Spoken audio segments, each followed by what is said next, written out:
Hi, I'm Steven Hersicorn, and today I'm working on this bass. This is my 5-string Sun Giant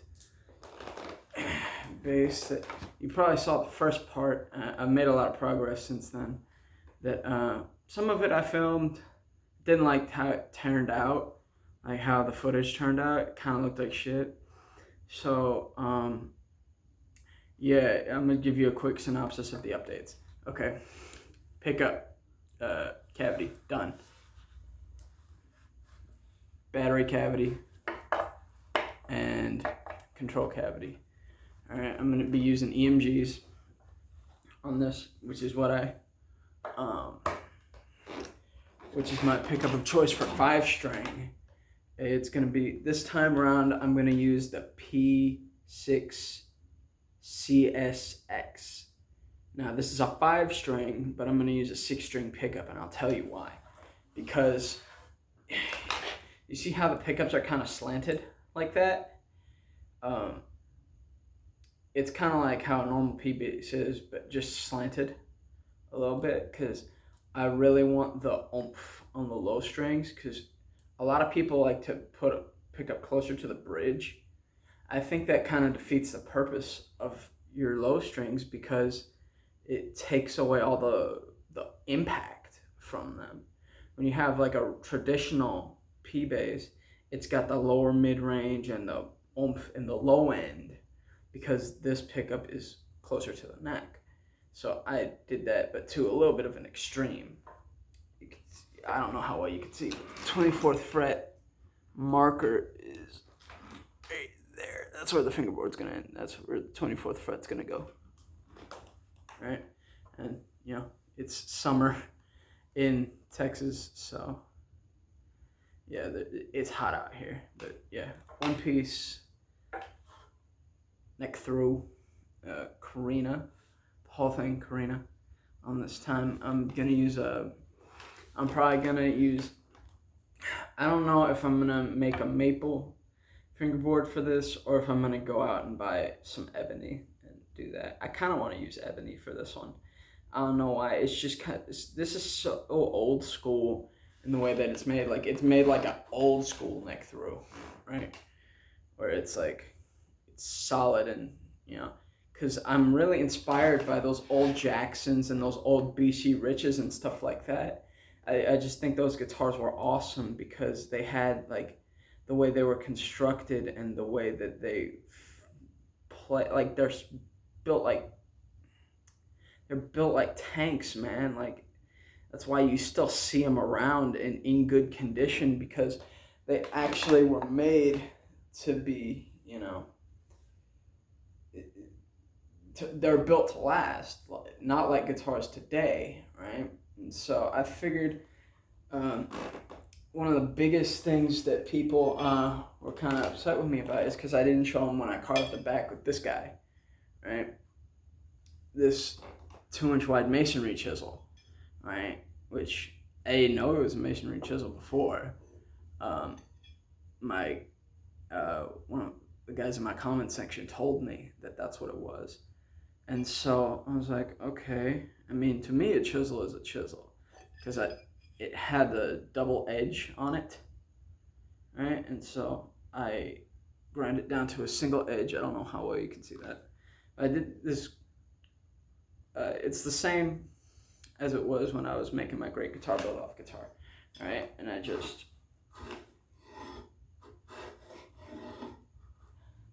and it probably looks a little stupid, but this is how I carved the back on that thing.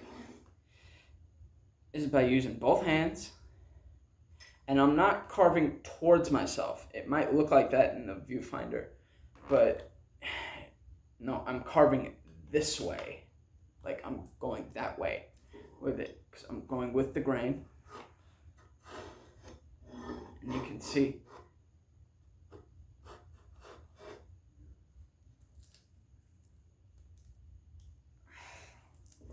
you know, it does well. And I don't know if I'm gonna go so heavy with the carve on this one, but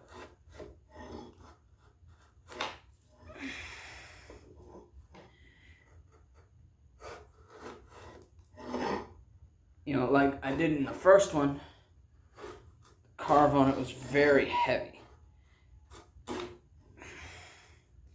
It was, deep carves. And so I don't know if I want to do that this time because I want this one to be a little heavier, a little bit more rustic in a way. Like, because, dude, if you could feel the blank on this thing, it's tremendously heavy. Like, it was really hard for me to bandsaw this out. Like, the part that you saw in the first part, that was actually really hard. Like, the reason that the bandsaw blade kept popping out was because there was not enough support on the piece of wood because it was so heavy. Like, this thing was like, how wide is that? Where do I got it? Where's the closest ruler? Just guess. How big does that look across? Looks like close to 10 inches, give or take. All right. Wide. And it was 5 and some change feet long. I want to say it was, I'm trying to think. No, it was about almost 5 feet long, I think. Yeah. Because it was like a 9.5 foot board of Carina when I got it. I still have a piece over there that I'm going to use for a body. But, yeah, this thing is kind of, like, it was so heavy that it was actually, like, impacting the bandsaw's performance, which is, in hindsight, is kind of funny. Like, it's kind of telling me that I need a bigger bandsaw, or at least to figure out how to support it better. I might try to put a counterweight on a board if I'm doing a long cut like that next time. Like if I build another neck through like this. Or it's like, I guess, some people call them one piece. I mean, it's a neck through in terms of the neck and the body are one piece, right? It's a one piece technically designed, but there's body wings. I mean, not traditionally body wings, but like here, here, here, here, here, here. All right, it's if you want to get technical and fancy pants about it, it's 6 pieces of the same board, right? And so, yeah, I cut off about, excuse me, 1, 2, 3, 4, 5, 6, plus the main chunk, so I guess that's really 7. But, I've just been sitting here casually just carving away at this, and you can see I'm making some headway. Here, let me bring you in closer a little bit. I mean, you can already see I'm making some headway with this thing. I don't know how well you can see this right here. That right there. Here, let me turn it to the side so you can see. Like, I am making headway. So, just that was flat before. And I'm just sitting in a chair. This is how I did the first one. It was, I would go until 7 in the morning, not 7, excuse me, 4 in the morning. Oh no, not 7, I couldn't do that. But anyway, yeah, and it was a lot of work, and it was fun. It felt like, I don't know, it was empowering in a way. To be, it's empowering to be able to make your own stuff. Like, it's really empowering feeling sometimes just to make your own shit. Right? Because it's like, nobody can tell you how to do it. Nobody can tell you what you can and can't do. If I want to do it this way, I can do it this way. And it feels good sometimes because a lot of things in the world are so totalitarian, like, oh, you have to do it this way. It's like, I hate that idea that, like, I have to do something a certain way. It's like, I think that's so stupid because, like, if I can come up with a better way to do something, then that should be, that should be accepted and embraced.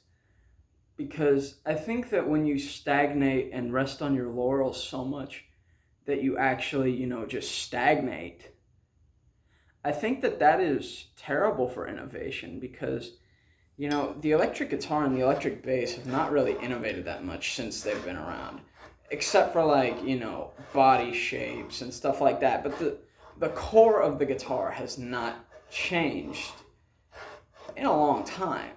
And I think that, with, as many new tunings as people are playing in, and it's not even that they're new, they're centuries old, I guarantee you. They're decades, if not centuries old, a lot of these tunings, like Dad Dad, I'm sure is old as hell. Or like Open C or stuff like that. I'm sure that stuff's really old. I can't tell you what the first use of it is.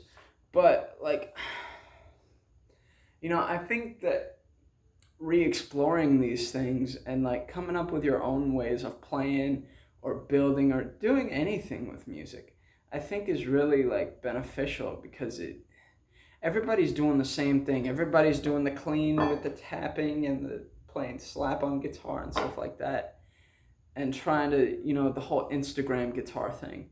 And I think that it's like, people don't really realize what the roots of rock and roll is anymore. I mean, people forget that. The roots of rock and roll is innovation and pissing people off and doing your own thing. And I think that that is so lost in today's time. It's frustrating to a degree because it's like,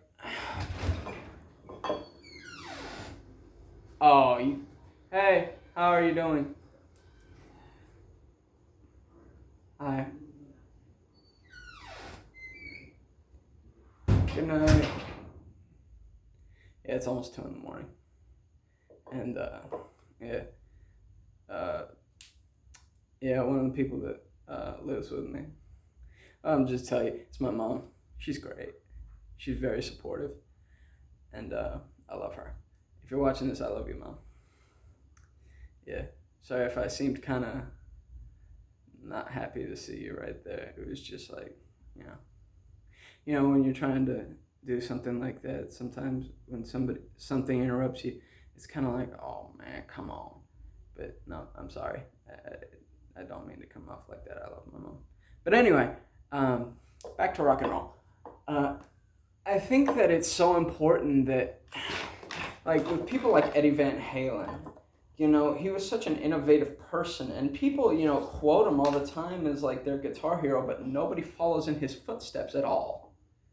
I think it's so stupid because people will name drop Eddie as like their biggest influence, and it's like, yeah, but you're claiming Eddie Van Halen is somebody that influenced you, but he was an innovator. So there's a difference between being influenced by somebody and being a copycat, right? If you're just playing, linear tapping and stuff like that, if you're just trying to play Eruption and Spanish Fly, and that's your thing, and you want to make that your thing, well, that's already Eddie Van Halen's thing. So use your brain, stop reading the internet, because they tell you, oh, you need, a vintage 30, an SM57 for your guitar sound, and you need to crank the mids on 10, and all this. Like, yes, that is useful information for some people, but because of that, everybody's going to sound the same if they're doing the same thing. Get out there and find your own thing that you like. That's what made people like Eddie Van Halen so special, is because people like him could actually, do something, and it was their own thing that, it might have elements from other things, but it's truly something that they did, that they made. And, I think that that's missing a lot today because everybody's doing the same thing. Everybody's like, oh, what genre is it? Why are you pigeonholing yourself into, a genre? Stuff like that I think is so irrelevant because like it pigeonholes you into this idea of, oh, you're not going to create anything new. You're just going to play within the confines of a genre. That's stupid and limiting. I think that people that abide by that type of mentality are, are doing themselves a great disservice because, you know, you're only limited by the limits that you set for yourself, in the words of the late, great Chuck Schuldiner, right? And I think that that is so stupid because if you're going to limit yourself like that, I think that at that point just give up because you're, if you're going to sit there and limit yourself and copycat yourself, like I understand, like there's some limitations that can benefit you, like limit yourself to using only, this, that, the other, right? And that can, draw out other methods of creativity, right? That you might not have thought of if you did it, some other way. Or if you had the freedom to do this. But at the same time, you need to give yourself the freedom to explore new things, right? Because nobody cares about modern metal. Nobody cares. Your mom doesn't care. Your friends don't care. Normies don't care. If you want to save this thing that, because I'm sure rock and metal is dear to most, anybody who listens to this stuff, the old stuff is probably dear to your heart. And you're wondering, like, why is this not as popular as it is? Because everybody's doing the same thing. It's like if you've heard one modern metal band, you've heard them all pretty close. Like, if I can't differentiate two bands from one another, then I think that that's a problem, right? Because, at that point it's not your unique voice that, this is, like somebody like, when you hear the guitars on the Ride the Lightning album by Metallica, it's Metallica. You know exactly what you're hearing because it sounds different, right? It has its own sound. When you listen to Death, Lack of Comprehension, it's Chuck Schuldiner, and you hear that alembic fretless bass and all that. You know what it is.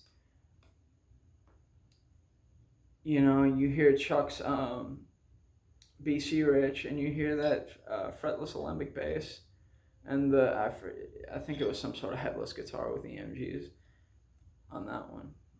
I know that's what they shot the music video with. I don't know if that's what they recorded with. Anyway, that you're hearing something specific. Or like when you hear, even now, like I know one example is like, and this is a polarizing one. When you hear Gojira, it's Gojira. When you hear Pantera, it's Pantera. But like most bands nowadays, you can't differentiate. And I think that's really sad because when you can't no longer differentiate between, oh, this band sounds like this, or oh, this band sounds like this, right? When they all sound the same, it gets real boring real fast. Like, that's why people still rant and rave about old Black Sabbath and all that, and people want to go out and buy the HM2 Waza that just came out and all this, because it's like a forgotten era of being yourself. You gotta admit, like, when you hear a lot of bands nowadays, and even like the whole idea of, oh, I want to hear that in a mix. In other words, you want to hear a bunch of plugins on top of this thing that you're trying to evaluate what it sounds like, but you want a bunch of plugins on top of it where you can't hear the bass, all you can hear is the guitar, and you can kind of hear the drums, and it's like, that's what you want to hear? And it's like, give me a break, man. Like, just listen to it on its own and judge for yourself with your ears.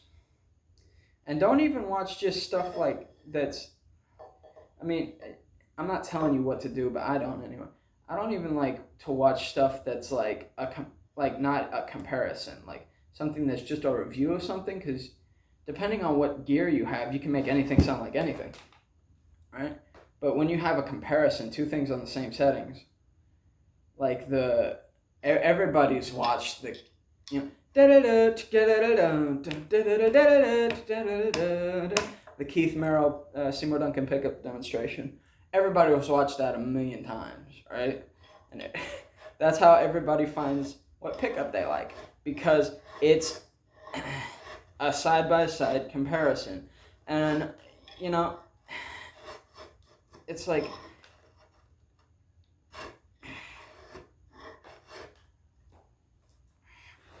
and look at what I'm doing while I'm talking. But it's like, you know, people seem to get this idea that, like, you know, modern metal is doing great. No, it's not. Nobody cares. You know, it's sad that, you know, people like Post Malone and MGK and all that are, like, making rock songs that are, like, getting bigger than people like Gojira or Ginger or somebody else like that. Like, I love those bands, right? But it's sad that people like intentionally like be like, oh, this is the best, but it's like at the same time it's like it's an air of complacency because nobody wants to do anything new. And they just stay in this little bubble of listening to modern metal and only that. I mean, like, I primarily listen to metal music, but it's like, you know, it's sad because even like old, like 2007 emo music slaps harder than some of this stuff that's coming out. And it's like, it's sad that that's the case. It's sad that, like, I can listen to somebody like Boys Like Girls, like The Great Escape or something like that. And it's like, it still has more impact than like when I got to, like, when I was listening to the new Gojira album, when it dropped, I heard this song called The Chant. I'm like, really? This is just boring. Or like when the new Tool album came out, I'm like, dude, I cannot sit through this thing. This is boring for guitar nerds. And I'm a guitar nerd. That's the sad thing about it. It's like, this is boring. This is for guitar nerds, and it's still boring as hell. And so, you know, stuff like that, it's like, it's sad because, like, I'll hear something like The Great Escape and I'm like, throw it away, forget yesterday, we'll make the great escape. You know, I'll be sitting there listening to that, and then, like, you know, I'll be like excited and stuff like that. And I didn't even, like, I grew up around music like that, but it wasn't even like my main thing that I liked. Like, when I was growing up in the early 2000s, I remember hearing a lot of songs like, when you walk my way, hope it gives you hell, hope it gives you hell, stuff like that. And, or like, what else? Teach me how to lie, you're getting better all the time. And if there's something that you want, well, there's something I'm dead, fucking dead. You know, stuff like that. Or like, I'm trying to think. Or even like Sum 41 or stuff like that. It's like, you know, it sounded like itself. Right, and it's kind of sad that, like, when I listen to modern bands, it's like,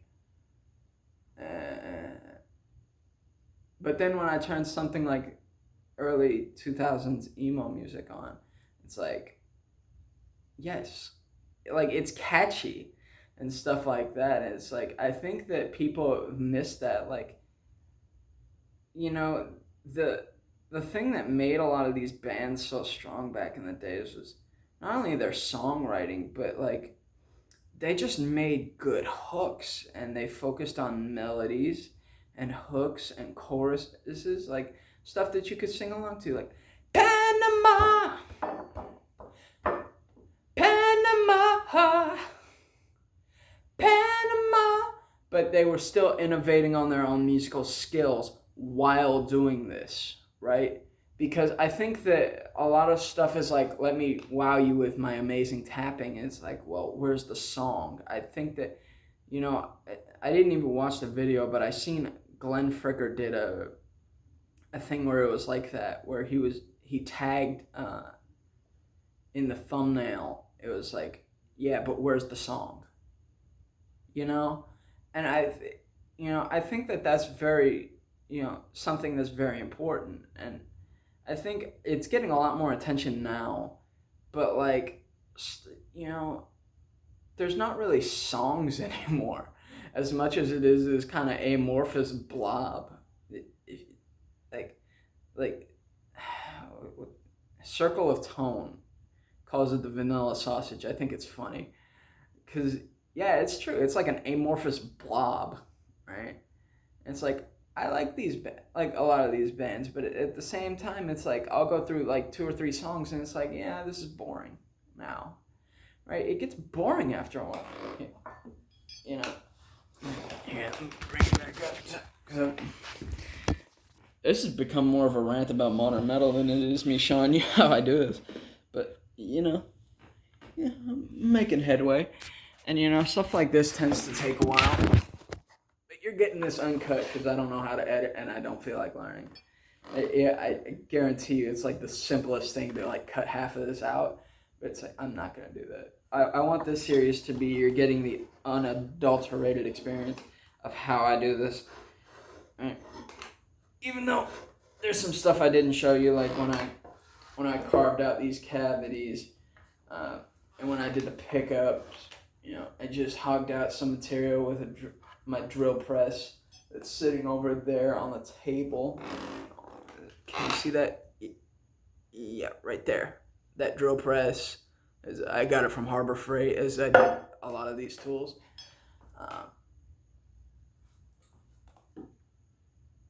Now we're good. Okay, so yeah, and yeah, I'm trying to think. Harbor Freight, Home Depot. I'm looking at my routers over there. Home Depot. No, that one's Harbor Freight. That sander over there I got from Harbor Freight. No, I got that from Home Depot. That Ryobi one over there. And then I don't know where they got that angle grinder from. That's, I think, that was my uncle's before he passed away. And then I got my orbital. I don't know why it's on the. Oh yeah, I remember why I put it there. It's on the ground because I was using it earlier. I need to pick that up. Yeah, I'm gonna do that now actually before I forget. Because these tools are important to me, and I'm going to pick them up. I wanted to pick it up because it's important to respect your tools because they will make you your livelihood. Dude, I look tall in this shot. For anybody watching, I'm 6 foot even. Alright, so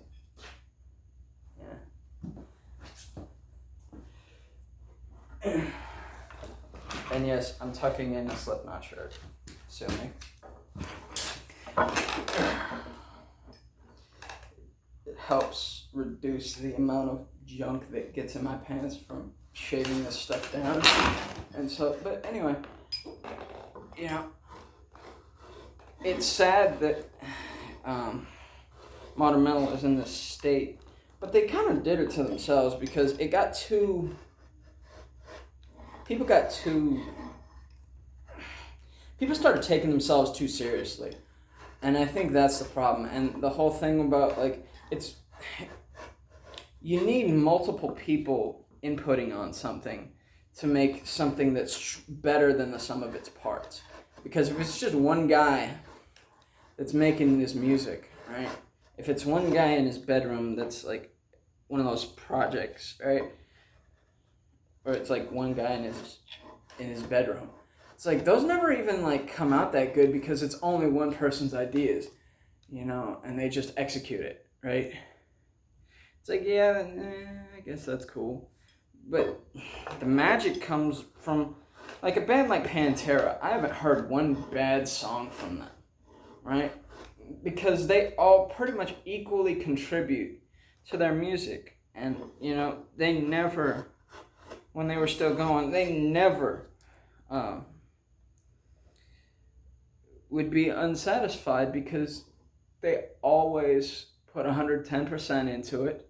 They were savages, and they would do stuff like that, and they would all contribute, and they would all end up completely satisfied. And it's like but there's the other side of the argument too, where because a lot of bands will break up and not like let's say the Misfits, for example. Glenn Danzig and Jerry Only, they can't get along to make $1 million.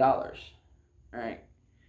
Really, like they would, if they put out a new record, a Misfits album, they're pushing up there on age. If they put out a new Misfits album, it would make $1 million like fast, right? Because those guys were so like they sort of define rebellion in a way, where it's like they do what the fuck they want. Excuse my language, but they do what they want, and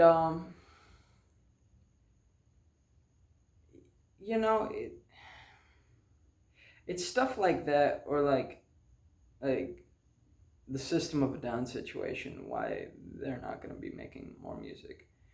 Because like you can't get along with somebody because their political affiliations. Like, really? If Metallica can do it, you can do it, right? Like, look at James Hetfield, and then look at somebody like Lars Ulrich. Like, how the fuck do these two get along? But they do it to make they do it for the music, right? For the joy of making music, and probably for the money too. I mean, I guarantee you, it's got to be at least somewhat for the money. But it's about the music, and stuff like that. It's like, really, you can't get along because of this, like this insignificant shit. I think it's so stupid that people, allow stuff that's so small to actually like affect the way they conduct themselves around other people. Like, I understand, to a certain degree, like, if you just do not like somebody, yeah, okay, fine. But, like, I don't know, I try to look for the best in people. I try to.